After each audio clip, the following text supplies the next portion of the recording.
Good morning. आज fundamental में admission, discharge and transfers process देखेंगे। First is admission. Admission is defined as allowing the patient to stay in the hospital for observation, investigation, treatment and care. Admission किसके लिए किया जाता है patient का hospital में? ऑब्जर्वेशन के लिए, ट्रीटमेंट के लिए, इन्वेस्टिगेशंस के लिए एंड केयर देने के लिए। ओके, ये 4 चीज़ों के लिए एडमिशन किया जाता है। तो एडमिशन के पर्पजेस क्या है? To relieve the patient to the ward for admission according to the condition. Patient की जो कंडीशन है उसके हिसाब से एडमिशन करते हैं। सर्जिकल पेशेंट, सर्जरी की ज़रूरत रहेगी तो सर्जिकल वार्ड में एडमिशन करेंगे। मेडिकल डिसीज़ रहेगा तो मेडिकल वार्ड में। ईएनटी का कुछ प्रॉब्लम रहेगा तो ईएनटी वार्ड में। ऑप्थल का कुछ प्रॉब्लम रहेगा तो ऑप्थल के वार्ड में। ऐसे as per condition of the patient हम लोग वार्ड चूज करते हैं पेशेंट का। To provide comfort and safety to the patient. Patient को सेफ्टी एंड कंफर्ट प्रोवाइड करने के लिए हम लोग एडमिशन करके लेते हैं। To provide immediate care. Patient के ऊपर इमीडिएट केयर की ज़रूरत रहेगी तो एडमिशन करके लेंगे। To be ready for any emergency. Any emergency के लिए, जैसे कि छोटा बच्चा है, उसने कुछ तो कॉइन निगल दिया है और कुछ भी उसको एयर चोकिंग प्रॉब्लम है तो इमरजेंसी है वो। ओके, तो इमरजेंसी के लिए उसको एडमिट करके लेंगे और ऑपरेशन थिएटर में लेंगे ब्रोंकोस्कोपी के लिए। Then to assist the patient in adjusting in the hospital environment, to obtain the information about the patient such as address and any other information that will serve as a basis of the care. Patient को admit करके उसके information हम लोग करेंगे। Information मतलब physical assessment and the history of the patient. To establish a nurse patient relationship. Nurse patient relationship establish करने के लिए हम लोग एडमिशन करके लेते हैं। So write down the definition of admission.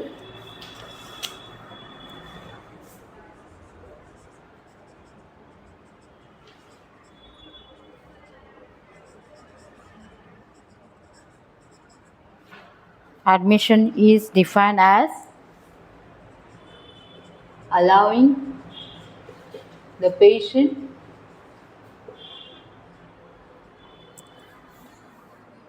to stay in the hospital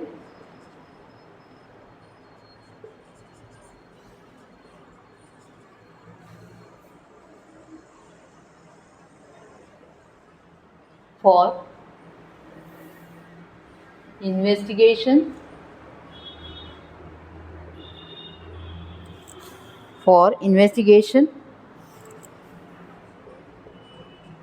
observation, treatment and care.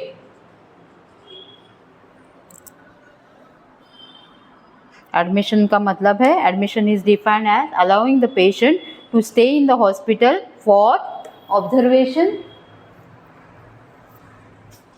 Investigation, treatment and care. Purposes of admission.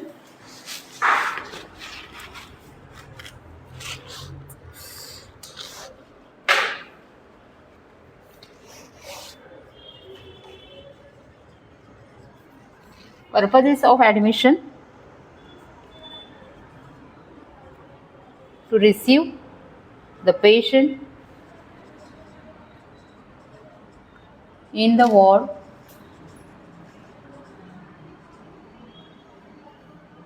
for admission,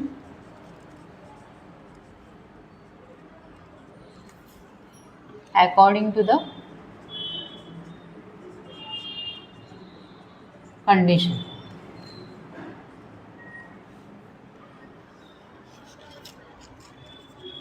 To provide immediate care,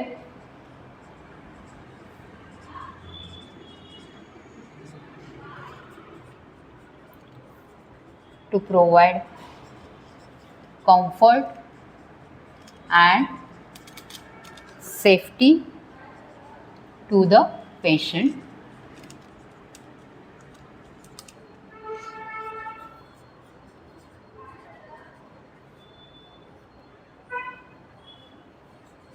to be ready for any emergency.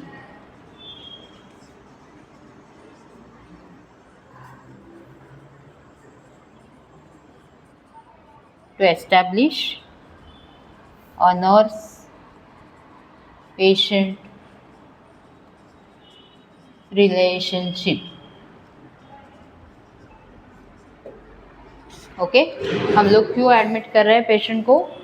To receive the patient in the ward for admission according to the condition, to provide immediate care, to provide comfort safety to the patient, to be ready for any emergency, to establish a nurse patient relationship. The general instructions during admission: to receive the patient and help him to adjust in the hospital environment, to welcome and establish a positive initial relationship with the patient and relatives, to obtain the needed identifying data concerning the patient. मतलब जब भी patient admit होता है ward में तो वो environment है patient के लिए नया रहता है.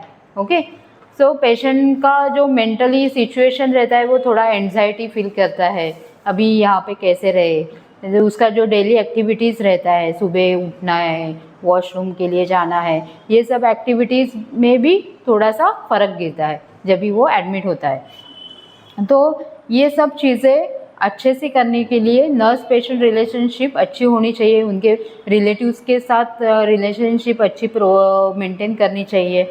To provide immediate care safety and comfort, to obtain the needed data और identifying the concerning of the patient, मतलब पेशेंट के पास से उसका जो प्रीवियस डाटा है, हिस्ट्री है, वो निकाल के ले सकते हैं अच्छे से, मीठा मीठा बोल के ये सब पेशेंट के पास से निकाल के ले सकते हैं. आपको पहले भी ऐसे कुछ हुआ था क्या? जब भी पेशेंट कन्वर्जन से एडमिट होता है, कन्वर्जन मतलब फिट आना, तो फिट आने से एडमिट होता है तो पेशेंट के पास से हम लोग हिस्ट्री कलेक्ट करते हैं, उनके रिलेटिव्स के पास से हिस्ट्री कलेक्ट करते हैं. ऐसे अच्छे अच्छे बातें करके बाद में हिस्ट्री कलेक्ट कर सकते हैं. ये पेशेंट को पहले, आपके पेशेंट को पहले भी ऐसे हुआ था क्या, पहले भी फिट आई थी क्या, बचपन से ऐसे ही है क्या, ऐसे सब उसका हिस्ट्री कलेक्ट कर सकते हैं. To observe and report the signs and symptoms and general condition of the patient. ये जब भी एडमिट होता है पेशेंट तभी ये एडमिशन पीरियड में हम लोग पेशेंट का ऑब्जर्वेशन कर सकते हैं. ओके ऑब्जर्वेशन करके उसका जो साइंस सिम्टम्स है, डेली का साइंस सिम्टम्स है, कुछ रैशेस आ रहे हैं क्या, कुछ मेडिसिन से साइड इफ़ेक्ट हो रहा है क्या, ये सब हम लोग ऑब्जर्व कर सकते हैं. Okay to maintain the privacy of the patient, कौन से भी प्रोसीजर के लिए हम लोग पेशेंट की प्राइवेसी मेंटेन करना है. Okay to hand over the jewellery valuables to the client's close person, and in case of the client is minor or unconscious, keep it the nurse custody with 2 witness. Okay जब भी patient के पास कोई jewellery रहती है, patient accident से आया है अपने पास, तो उसके शरीर पे ज्वेलरी है, उसके गले में चेन है या कान में कुछ डाला है सोने का, तो ये क्या कर सकते हैं हम लोग, पेशेंट के रिलेटिव साथ में रहेंगे, उसका नज़दीक का कोई रिलेटिव है तो उसके पास हैंड ओवर कर देना है ये सब ज्वेलरी, और उनका साइन लेना है कि आपने क्या क्या हैंड ओवर किया है. 1 ring 1 chain handed over to patient's relatives, patient के रिलेटिव का नाम लिखना है और उसका साइन लेना है. ये आपकी जिम्मेदारी है, क्योंकि बाद में ये आपके ऊपर आ सकता है कि मेरे ज्वेलरी किधर गए, जब भी पेशेंट ठीक हो जाएगा तभी. ओके सो ये सब चीज़ें याद रखनी है जब भी आप लोग एडमिट करते हो पेशेंट को. Now the types of admissions, कौन से टाइप्स है एडमिशन के. इमरजेंसी एडमिशन रहता है. इमरजेंसी एडमिशन मतलब जो कैजुअलिटी में से आता है, कैजुअलिटी में इमरजेंसी पेशेंट जाते हैं, जैसे पॉइजनस केस है, एक्सीडेंटल केस है, बर्न केसेस है, ये सब क्या है इमरजेंसी एडमिशन है. और एब्डोमिनल पेन है, मेडिकल चीज़ें में एब्डोमिनल पेन, अचानक एब्डोमेन में पेन होने लगा, ये इसका डायग्नोसिस कुछ अलग भी हो सकता है, पॉइजन फूड ईटिंग के वजह से, या तो रीनल कैल्कुलाई मतलब स्टोन के वजह से भी पेन हो सकता है. सो ये सब इमरजेंसी एडमिशन्स है. Okay so first is emergency admission. In this the patient are admitted in acute condition requiring immediate treatment, patient acute condition में आता है, जैसे ब्रेथलेस हो रहा है, पेशेंट को अस्थमा पेशेंट है, बहुत ब्रेथलेस हो रहा है, वो उसको क्या करना पड़ेगा, आपको इमरजेंसी एडमिशन करना पड़ेगा। ओके, कैजुअलिटी में आता है, कैजुअलिटी में से वार्ड में शिफ्ट करते हैं, इमरजेंसी एडमिशन। ओके, सो इमीडिएट ट्रीटमेंट की ज़रूरत है ऐसे पेशेंट को। ओके, सो इसके लिए उसको क्या बोलेंगे, इमरजेंसी एडमिशंस। ओके, एग्जाम्पल है accidental, poisoning, burn cases, heart attack patients. Okay, ये सब किस में आता है, इमरजेंसी एडमिशंस में। Second type is routine admission. Routine admission मतलब प्लान एडमिशन है। प्लान एडमिशन मतलब जो फीवर का पेशेंट है, उसको 2-3 दिन से वो घर से ऐसे ही टैबलेट ले रहा है पेशेंट। जब भी हम लोग नज़दीक के क्लिनिक में जाते हैं तो हम लोगों को 3 दिन का डोसेस देते हैं। 3 दिन तक फ़र्क नहीं गिरा तो वो लोग क्या बोलते हैं, एडमिशन करो, इन्वेस्टिगेशन करो, ब्लड इन्वेस्टिगेशन करो और एडमिट हो जाओ। ओके, इसको क्या बोलते हैं, रूटीन एडमिशन, मतलब प्लान करके एडमिट। आपको ये चीज़ से अच्छा नहीं लगा तो आपको ये करना पड़ेगा, इसको क्या बोलते हैं, प्लान एडमिशन, रूटीन एडमिशन। नहीं तो जो सर्जरी करते हैं, सर्जरी मतलब पेशेंट को ये है, पेशेंट को कुछ प्रॉब्लम है, यूट्रस का प्रॉब्लम है, पेशेंट को कंटिन्यू ब्लीड हो रहा है, पर कुछ भी मेडिसिन देके उसको फ़र्क नहीं है, तो सर्जरी के लिए एडमिट करेंगे, हिस्टेक्टोमी के लिए एडमिट करेंगे। इसको क्या बोलते हैं, प्लान सर्जरी। ओके, नहीं तो अभी जो सीजर्स करते हैं, जो लेडीज़ रहते हैं उनका सीजर्स, प्लान सीजर्स भी रहता है, ये तारीख को आपका सीजर करना पड़ेगा। ओके, तो ये इसको क्या बोलते हैं, रूटीन एडमिशंस। ये पेशेंट रूटीन एडमिशन लेते हैं, उसके बाद में प्लान सर्जरी मतलब जो डेट दिया है उनको एडमिशन के लिए, जो डेट दिया है वो डेट पे वो एडमिशन हो जाते हैं और उनका सर्जरी हो जाता है। ये क्या है, routine admission. In this case, the patients are admitted for the investigation, medical or the surgical treatment. Medical, surgical, investigation treatment के लिए पेशेंट एडमिट होता है, routine admission. Treatment is given according to the patient's problem, for example hypertension, diabetes and bronchitis. इसमें hypertension and diabetes का भी patient admit हो सकता है। जिनकी शुगर हम लोग चेक करें, 1 वीक से शुगर चेक करें पर वो शुगर लेवल कम ही नहीं हो रहा है, तो उनको क्या करके लेंगे, हम लोग एडमिट करके लेंगे, एडमिट करके उनको सलाइन से इंसुलिन देंगे। ठीक है, तो ये रूटीन एडमिशन हो गया। Write down the types of admissions.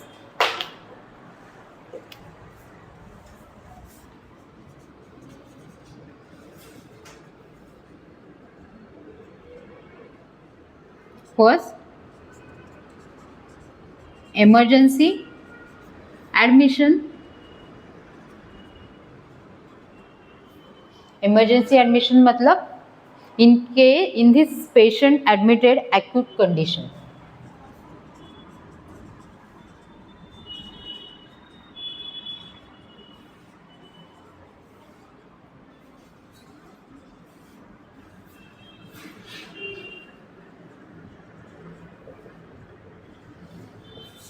Example है heart attack, burn, accidents, poison, etc. Okay, second is routine admission.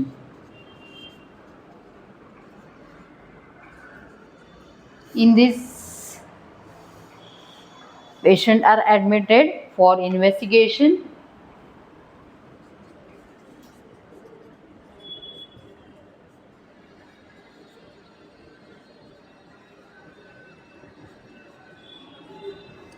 for investigation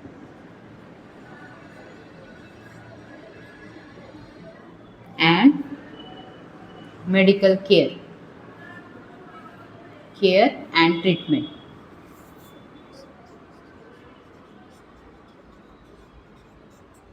Example, hypertension, diabetes, etc. Okay, दो टाइप है एडमिशन के, एक तो इमरजेंसी एडमिशन और दूसरा है रूटीन एडमिशन।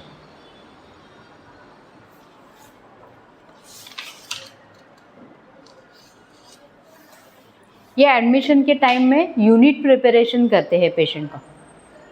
जब भी वार्ड में कॉल आता है कि आपके वार्ड में अभी एडमिशन आ रहा है, तो तभी सिस्टर इंचार्ज क्या बोलती है स्टाफ नर्स को, आप यूनिट प्रिपेयर करो। यूनिट प्रिपेयर करो मतलब जो पेशेंट का टेबल है वो रेडी करो, टेबल पे इमरजेंसी कुछ पेशेंट क्या कंडीशन में आ रहा है वो चीज़ें रख दो। ओके, मतलब जब भी पेशेंट हाइपरटेंशन के लिए आ रहा है, पेशेंट एडमिट होने के लिए, तो हाइपरटेंशन के लिए क्या, हाइपरटेंशन का जो मेडिसिन है वो रखना है, बीपी एपरेटस रखना है आपको चेकिंग के लिए, ओके, सब वाइटल्स के लेने के लिए, और पेशेंट का बेड रेडी रखना है, यूनिट रेडी रखना है, पेशेंट के लिए पानी रेडी रखना है। ओके, उसको बोलते हैं unit ready, unit preparation. Unit is the place where the patient is kept during the hospital stay. Unit मतलब जब भी पेशेंट को हॉस्पिटल स्टे के लिए रखते हैं, एडमिट करके रखते हैं, जो पेशेंट का बेड है, पेशेंट का साइड टेबल है, उसको क्या बोलते हैं, होल, इसको unit of the patient. Okay, जहाँ पे पेशेंट सोता है, that is called unit of the patient.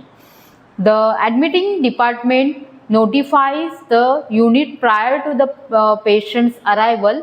ये जो यूनिट है हम लोग रेडी करके रखना है during patient arrival. The special consideration some of the activities carried out by the nurses before patient is admitted. First thing is keeping the bed ready. First क्या करना है, आपको बेड रेडी करना है। बेड में मैंने अलग अलग टाइप्स के बेड मेकिंग में सिखाया है, जैसे कि occupied bed, unoccupied bed, close bed, operation bed, ये सब टाइप्स के बेड आपने देखे हैं। Okay, according to the condition आपको बेड रेडी करना है। जब भी पेशेंट ऑपरेशन थिएटर से आ रहा है, सर्जरी करके आ रहा है, तो आपको सर्जिकल बेड रेडी रखना है। सर्जिकल बेड में जो सिखाया है वो आर्टिकल्स है, जो आर्टिकल्स रिक्वायर है वो आर्टिकल्स रखने हैं आपको। ओके, जब भी पेशेंट कैजुअलिटी से आ रहा है, इमरजेंसी एडमिट हो रहा है, तो इमरजेंसी ट्रॉली रेडी रखनी है, इमरजेंसी मेडिसिन रखने हैं, अम्बू बैग रखनी है, ओके, लैरिंगोस्कोप रखना है, आपको एंडोट्रेकियल ट्यूब, मतलब वो पूरा इमरजेंसी ट्रॉली जो रहता है वो उधर पेशेंट के नज़दीक रखना है। ऑक्सीजन रिक्वायर्ड है तो ऑक्सीजन का सिलेंडर वहाँ पे चाहिए। ये सब यूनिट रेडी रखना है आपको, जैसे पेशेंट की कंडीशन है। Okay, position of the bed, patient की बेड की पोजीशन क्या है, वो बेड की पोजीशन आपको रेडी रखनी है। जब भी पेशेंट ब्रेथलेस है तो पेशेंट की बेड की पोजीशन क्या रहनी चाहिए, प्रॉप्ड अप, मतलब फाउलर पोजीशन में पेशेंट को लेना चाहिए। ओके, फाउलर पोजीशन, फाउलर मतलब पोजीशंस याद है क्या, कौन से पोजीशंस है, Sims position, left lateral position, supine position, prone position, ये सब पहले ही हुआ है फंडामेंटल में, पढ़ाई किया या नहीं। तो फाउलर पोजीशन क्या है, जो बैक रेस्ट लगाते हैं पीछे, बैक रेस्ट मालूम है ना, जो ऐसे ऊपर करके रखते हैं पेशेंट को बिठाने के लिए बैक रेस्ट लगाते हैं, उसको बोलते हैं फाउलर पोजीशन। ओके, तो फाउलर पोजीशन पेशेंट को जरूरी है, तो फाउलर पोजीशन करके रखनी है बेड की।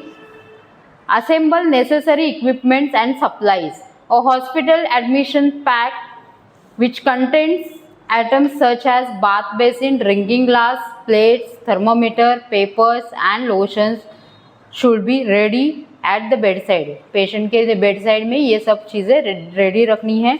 A hospital gown should be available although the clients may choose to wear a personal cloth. कौन से हॉस्पिटल में क्या रहता है, पेशेंट के लिए यूनिफॉर्म रहता है, तो जो यूनिफॉर्म है वो भी रेडी रखना है। Assemble special equipments and supplies, special equipments आपको क्या रेडी रखना है, और क्लाइंट में required oxygen therapy, patient breathless है तो ऑक्सीजन सिलेंडर वहाँ पे चाहिए, नेजल कैन्यूला चाहिए, ऑक्सीजन मास्क चाहिए रेडी। ओके, पेशेंट आने के बाद आप लोग ढूंढेंगे क्या, ये सब चीज़ें नहीं, तो ये पेशेंट आने से पहले आपको फ़ोन कॉल आया है, पेशेंट आ रहा है, पेशेंट क्या कंडीशन है, ये सब फ़ोन पे बताया जाता है, तो उसके अकॉर्डिंग ये चीज़ें रेडी रखनी है आपको। ठीक है, जो इमरजेंसी इक्विपमेंट्स है, जैसे कार्डियक मॉनिटर है, सक्शन इक्विपमेंट है, सक्शन मशीन चाहिए तो सक्शन मशीन भी आपको बेड के नज़दीक रेडी रखनी है। Okay, role of the nurse, role and responsibilities of the nurse during the admission. आपकी रिस्पॉन्सिबिलिटीज और रोल क्या है नर्सेस का।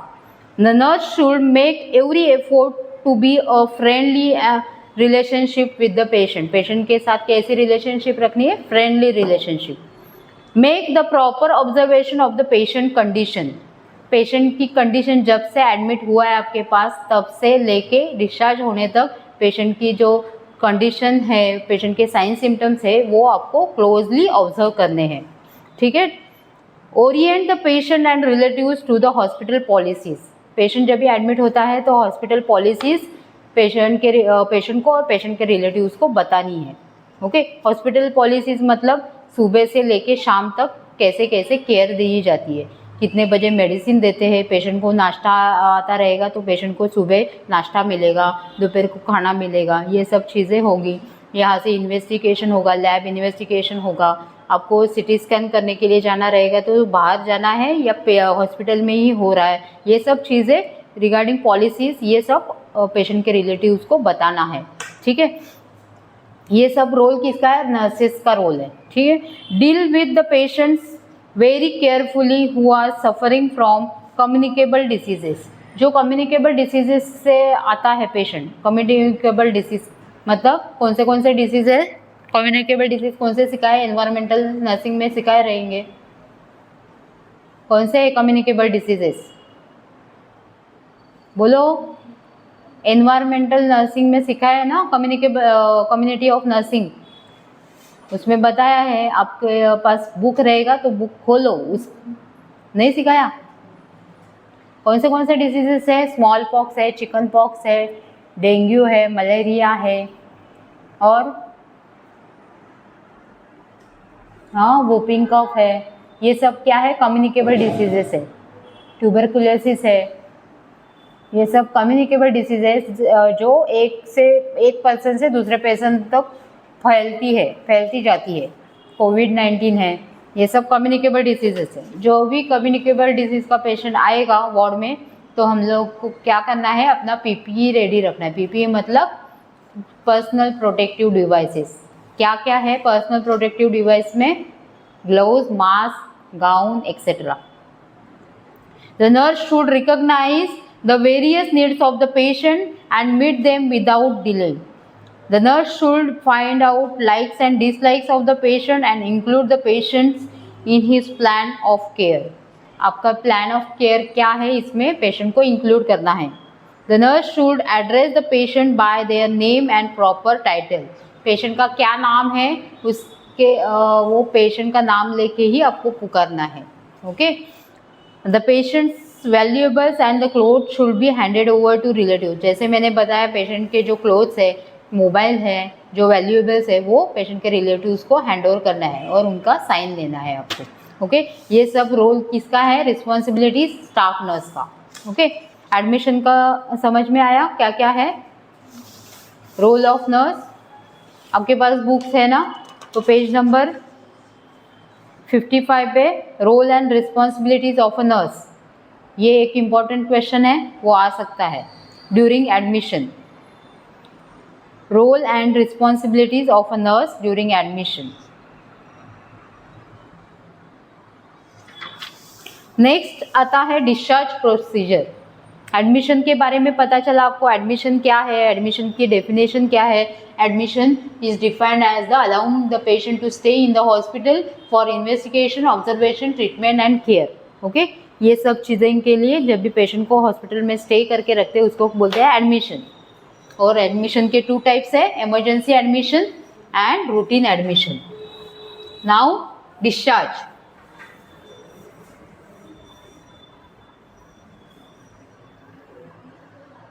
Discharge, the nurse is responsible for ensuring the patient is to be a discharge. The discharge form of the hospital should never come unexpectedly to the patients or any other those attending them.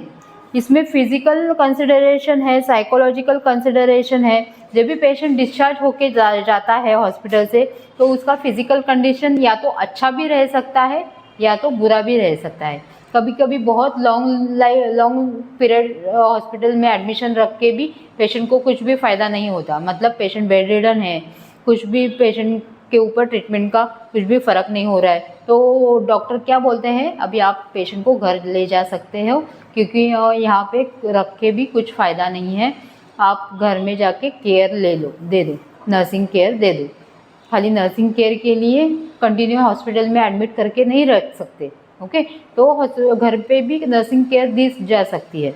सो कभी कभी patient अच्छा भी होके जा सकता है, कभी कभी जैसा है वैसे भी होके जा सकता है। कभी कभी क्या होता है, जब भी पेशेंट आता है हॉस्पिटल में, उसका एक्सीडेंटल केस रहता है, इमरजेंसी केस रहता है, तो इमरजेंसी केस में कभी पेशेंट का पाँव गया रहता है, हाथ भी चला जाता है, तो पेशेंट घर जाने के टाइम उसका जो मेंटली कंडीशन रहता है वो भी अलग रह सकता है, साइकोलॉजिकल कंडीशन अलग रह सकता है, ठीक है। सो first is the physical consideration during the discharge. Physical consideration interventions for the inpatient with impaired activity, including direct physical care related to the patient's health problems. For example, occupational therapy is one of the physical intervention. occupational therapy मतलब patient arthritis का रहेगा तो continue hospital में रख के भी कुछ फ़ायदा नहीं रहता, थोड़ी दिन के बाद पेशेंट का जैसे है वैसा ही प्रॉब्लम्स हो जाता है अर्थराइटिस का, तो उनको ऑक्यूपेशनल थेरेपी की ज़रूरत रहती है। ऑक्यूपेशनल थेरेपिस्ट क्या करते हैं, घर में आप कैसे हैंडल करना है, चीज़ें कैसे होल्ड करनी है, आपको क्या काम कैसे करना है, ये सब चीज़ें ऑक्यूपेशनल थेरेपिस्ट बताते हैं कैसे करनी है आपको घर पे, okay. Then psycho conjunctive consideration. Psychological interventions are designed to meet the educational and psychological coping goals. Topics to be include a pre-discharge teaching whom to call for the help. जैसे कि पेशेंट कैथेटर डाला है, उसको police catheter डाला है, rise tube है, patient unconscious stage में है, आप घर पे भेज रहे हो, तो पेशेंट के रिलेटिव्स को सिखा के भेजना है कि राइज ट्यूब फीडिंग कैसे करना है, आरटी फीडिंग कैसे करना है, कैथेटर है तो कैथेटर केयर कैसी लेनी है घर पे, तो ये सब चीज़ें आपको पेशेंट के रिलेटिव्स को सिखानी है।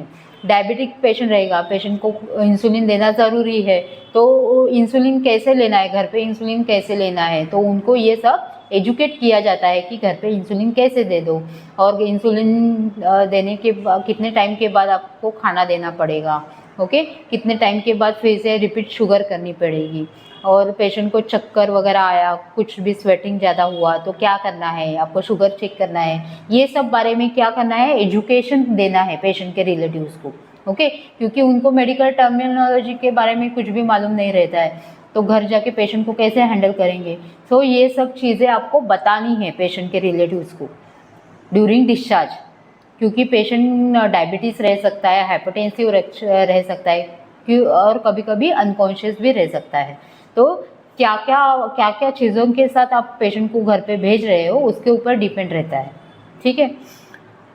सो इसमें टाइप्स है, डिस्चार्ज के भी अलग अलग टाइप्स है। उसमें फर्स्ट टाइप है डिस्चार्ज, मतलब डिस्चार्ज ड्यूरिंग क्योर जब भी पेशेंट अच्छा हो जाएगा तभी हम लोग नॉर्मल डिस्चार्ज देते हैं, okay. Normal discharge when the treatment of the client is completed from the hospital he is discharge. Patient की जब भी ट्रीटमेंट कंप्लीट होती है, जैसे कि मलेरिया डेंगू के पेशेंट है, उनकी 5 दिन की ट्रीटमेंट कंप्लीट हुए, उनके डोसेस कंप्लीट हुए, तो हम लोग क्या करते हैं, नॉर्मल डिस्चार्ज प्रोसीजर करते हैं, तो उसको बोलते हैं नॉर्मल डिस्चार्ज। सेकेंड डिस्चार्ज है लामा डिस्चार्ज। लामा मतलब leave against the medical advice. Medical doctors के एडवाइस के बिना ही पेशेंट घर में जाने की जिद कर रहा है, रिलेटिव्स जिद कर रहे हैं कि मेरे पेशेंट को घर पे छोड़ दो, तो क्या उसको क्या बोलेंगे, लीव अगेंस्ट मेडिकल एडवाइस, मतलब डॉक्टर नहीं छोड़ रहा है पर वो खुद के मर्जी से घर पे जा रहे हैं, ओके, उसको क्या बोलते हैं, leave against medical advice. So types of the discharge are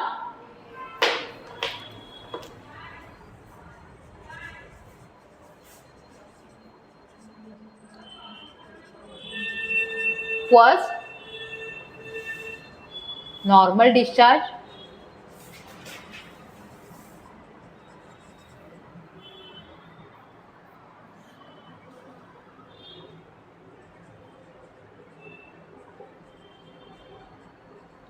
When the treatment of client is completed in the hospital,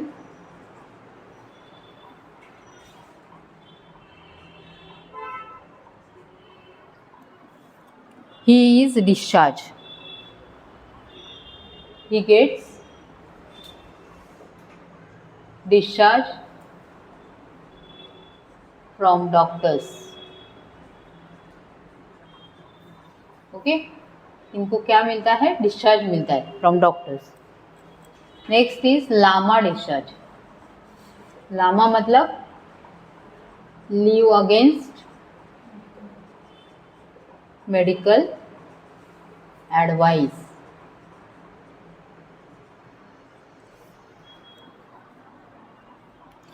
When the client does not want to continue his treatment and want to leave against,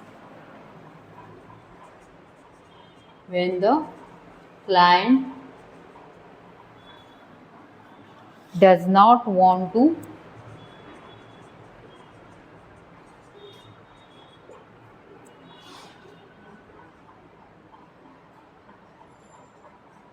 continue his treatment and leave against doctor's advice.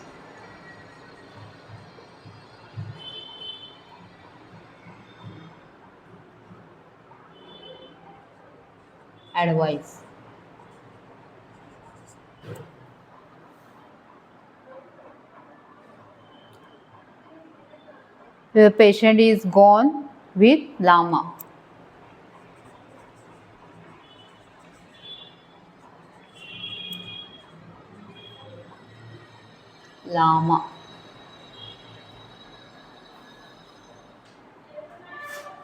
Here, the risk and the complication are explained with the patient, to the patient and patient relative. जब भी patient Lama जाता है तभी patient को क्या risk है, उसको क्या क्या कॉम्प्लिकेशन हो जा सकते हैं, तो ये सब रिलेटिव्स को बताते हैं डॉक्टर. ओके, और उनकी साइन भी लेते हैं क्योंकि वो खुद के जवाबदारी पे, खुद के जिम्मेदारी पे घर पे जा रहे हैं.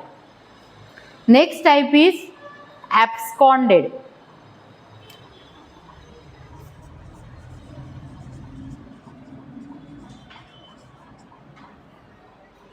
Third type is absconded. Absconded मतलब when the patient leave the hospital without any information, मतलब किसी को इन्फॉर्म नहीं करता है, भाग जाता है हॉस्पिटल से, उसको क्या बोलते हैं? Absconded. When the client leave hospital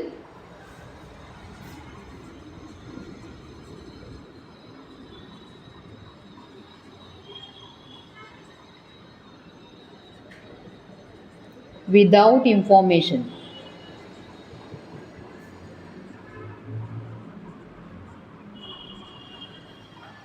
Leave the hospital without information to hospital authority.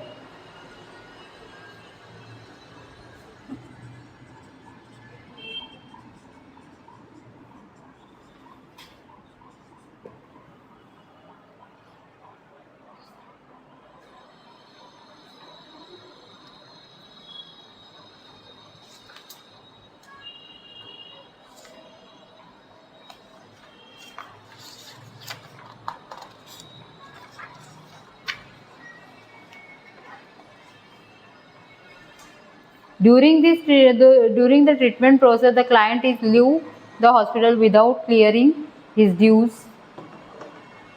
मतलब ट्रीटमेंट आदि छोड़ के पेशेंट भाग जाता है, उसको बोलते हैं absconded. Next type is DOR.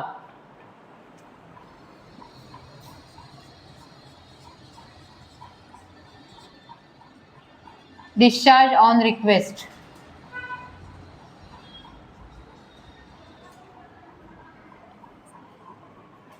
जब भी कुछ भी घर पे उनके प्रॉब्लम रहता है, पेशेंट के घर पे कुछ प्रॉब्लम है, तो वो रिक्वेस्ट करते कि हमें डिस्चार्ज दे दो, मैं बाद में फिर से रिपीट आऊँगा, फॉलोअप के लिए आऊँगा, अच्छे से फॉलोअप लूँगा. तो ये रिक्वेस्ट करता है पेशेंट और पेशेंट के रिलेटिव्स. तो तभी क्या दिया जाता है, DOR मतलब डिस्चार्ज ऑन रिक्वेस्ट। मतलब बड़ा फंक्शन है घर पे कुछ, तो जो पेशेंट है उसके बच्चे की शादी है और कुछ भी रहेगा, तो वो क्या करता है, रिक्वेस्ट करता है कि मुझे आज छोड़ दो, मैं बाद में आपके पास आके ट्रीटमेंट लूँगा। तो क्या बोलते हैं उसको, discharge on request. When the client is not willing to take the treatment from the hospital or the personal request, वो पर्सनल रिक्वेस्ट भी करता है और उसको दूसरा हॉस्पिटल में ट्रीटमेंट लेनी है, मुझे ये हॉस्पिटल में ट्रीटमेंट नहीं लेनी है, मुझे मेरे हॉस्पिटल में जाना है। मतलब जो आर्मी पेशेंट रहेगा, नहीं तो नेवी का रहेगा और पुलिस रहेंगे, तो उनका अलग से हॉस्पिटल है, रेलवे हॉस्पिटल है, पुलिस के लिए अलग हॉस्पिटल है, नेवी के लिए अलग हॉस्पिटल है। तो वो क्या करता है, डॉक्टर्स के पास रिक्वेस्ट करता है, मुझे मेरे हॉस्पिटल में जाके ट्रीटमेंट लेनी है। तो इसको उनको डिस्चार्ज देने के टाइम कैसे डिस्चार्ज देंगे, डिस्चार्ज ऑन रिक्वेस्ट। ओके, तो when the client is not willing to take treatment from the hospital,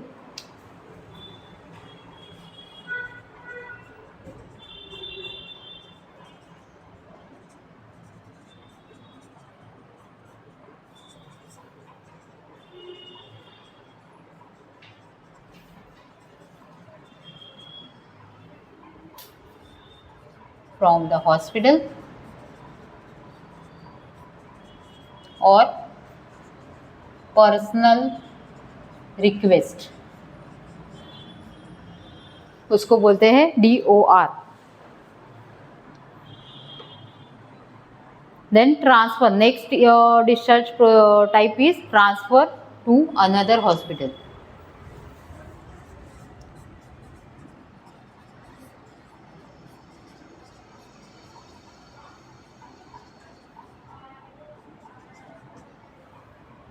Transfer to other hospital, here the patient is referred to the other hospital where its medical treatment can be continued because better and specialized services are available in that hospital। मतलब आप ही patient ये इधर बदलापुर के hospital में है, but यहाँ पे ventilator available नहीं है, CT स्कैन MRI का मशीन अवेलेबल नहीं है, तो वो पेशेंट बोल रहा है कि मुझे दूसरी तरफ जाना है, और पेशेंट डॉक्टर्स ही भेज रहे हैं कि यहाँ पे हमारे इधर ट्रीटमेंट अभी नहीं होगी, आप आगे जाओ, बड़े हॉस्पिटल, बड़े स्पेशलाइज हॉस्पिटल में जाओ।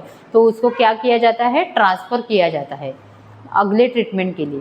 ओके, जो पर्सनल या स्पेसिफाइड ट्रीटमेंट हो। Okay, here the patient is refer to other hospital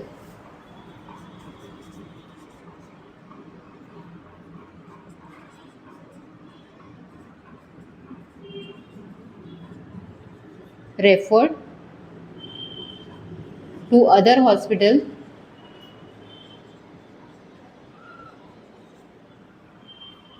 for specialized care। Next आता है death.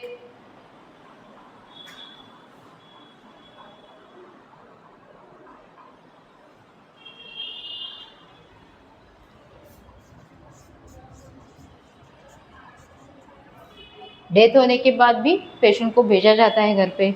when the client with critical health problems he is admitted and not recovered died in the hospital।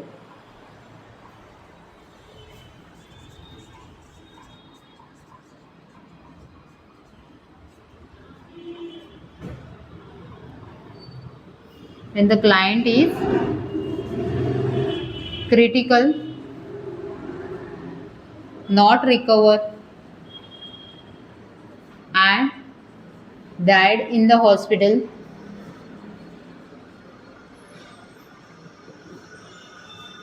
तो उसकी death procedure की जाती है, death certificate दिया जाता है और वो बॉडी को घर पे भेजा जाता है। Okay, these are the types of discharge.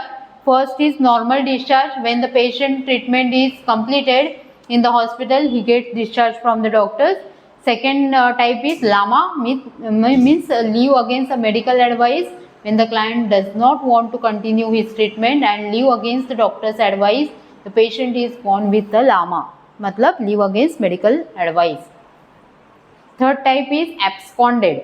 Absconded मतलब when the client leave the hospital without any information to the hospital authority. Hospital authority को कुछ भी इंफॉर्मेशन दी नहीं जाती है और पेशेंट ऐसे ही भाग जाता है तो उसको बोलते हैं एब्सकॉन्डेड. DOR मतलब discharge on request, when the client is not willing to take a treatment from the hospital और a personal request करता है तो उसको बोलते हैं DOR. Transfer to the other hospital, there here the patient is referred to other hospital for specialized care or further treatment. Death, when the client is critical, not recovered and died in the hospital, then it is called a death. Okay, these are the types of discharges. Okay, ये अलग अलग types है discharges के. Steps for discharging patient. अभी discharge patient हो रहा है तो आपको क्या क्या करना चाहिए. Make sure that there is a written consent और instructions for the discharge. Doctors के रिटन कंसेंट और कुछ भी ऑर्डर्स है डिस्चार्ज के उसके फाइल के ऊपर लिखे हैं तभी डिस्चार्ज आपको देना है. Okay, make sure that the family and the patient understand the instructions for care, that is diet, medication, activity of exercise. Patient को सभी एजुकेशन दिया है about diet, medical care and medicine के बारे में, कुछ एक्सरसाइज के बारे में कुछ दिया है इंफॉर्मेशन, वो चेक करना है. If the patient or relatives decided to leave the hospital against the advice of his doctors, have him a sign LAMA. जब भी पेशेंट लामा जा रहा है लीव अगेंस्ट मेडिकल एडवाइस तो उनका साइन लेना है, पेशेंट का और पेशेंट के रिलेटिव्स का. Assist the patient to dress, check and pack the belongings. Patient को असिस्ट करना है उनको ड्रेसिंग के लिए और उनके जो पैकिंग के लिए. ठीक है. Collect the discharge slips and prescription that patient is to take with him for follow up care. Patient के जो इन्वेस्टिगेशन हॉस्पिटल में एडमिशन रहने के बाद किए हैं वो सब पेशेंट को हैंड ओवर करने हैं. सब पेपर्स है या नहीं ये फाइल में चेक करने हैं. लैब रिपोर्ट्स है या नहीं, पेशेंट के एक्सरेज हो गए रहेंगे तो एक्सरेज दिए पेशेंट को हैंड ओवर किए हैं या नहीं, ये सब आपको देखना है during discharge. Then complete the patient's record and discharge summary. Patient की डिस्चार्ज समरी पेशेंट के डिस्चार्ज के टाइम साथ में देनी है. ओके, विदाउट डिस्चार्ज समरी आप पेशेंट को घर पे नहीं भेज सकते.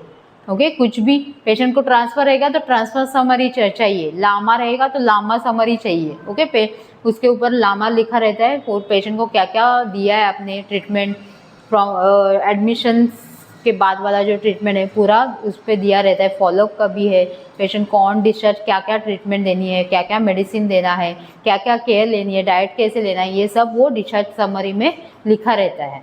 ठीक है. Complete the patient's record and discharge summary. Transfer patient and his belongings via a wheel chair and assist the patient into the vehicle. जब भी पेशेंट ट्रांसफ़र रहेगा तो उसको व्हील चेयर पे या स्ट्रेचर पे आपको ट्रांसफ़र करना है एम्बुलेंस तक. Care of unit after discharge. जब भी पेशेंट डिस्चार्ज होके जाएगा तो पेशेंट का जो यूनिट है वो अच्छे से क्लीन करके लेना है. ओके, जो हाउसकीपिंग स्टाफ है उनके पास से वो यूनिट है वो अच्छे से क्लीन करके लेना है. ठीक है. These are the steps for discharge of a patient. Okay, समझ में आया आज का chapter admission and discharge processes.